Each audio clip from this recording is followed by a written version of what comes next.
আমি জামবনির কুইরিপাড়ার শিব কুইরির বিটি সাঁঝলি বটে। কাগজাওলারা বললে অতটুকুন বললে হবে কেনে, তুমি এবারকার মাধ্যমিকে প্রথম, তোমাকে বলতে হবে আরও কিছু।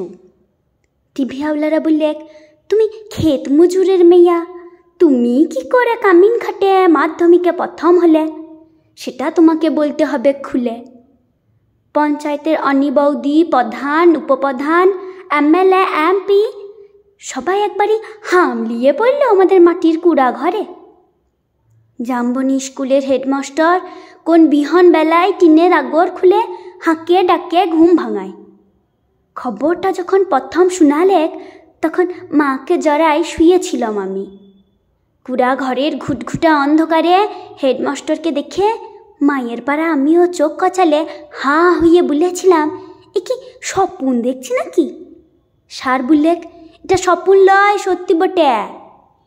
কথাটা শুনে কাঁদে ভাষাই ছিলাম আমরা দু মা বিটি। আজ বাপ বেঁচে থাকলে মানুষটাকে দেখাতে পারতাম, আমি দেখাতে পারতাম বহুত কিছু। আমার বুকের ভিতরে যে তেজালো সাঁঝবাতিটা জ্বালিয়ে দিয়েছিল মানুষটা, সেই বাতিটা আজকে কেমন আমাদের কুড়া ঘরটাকে আলো করেছে সেটা দেখাতে পারতাম। আপনারা বলছেন বটে, কথাটা শুনতে কিন্তু খুব ভালো। তোমাদের মতন মেয়ারা যদি উঠে আসে তাহলে আমাদের গোটা দেশটাই উঠে আসে। কিন্তু উঠে আসার রাস্তাটা যে এখনো তৈয়ার হয় নাই। খাড়া পাহাড়ে উঠা যে কি জিনিস, বহুত দম লাগে, বহুত তেজ লাগে। আমি জামবনির শিব কুইরির বিটি সাঁঝলি। যখন থেকে হুঁশ হয়েছে তখন থেকে শুনে আসছি, বিটি না মাটি।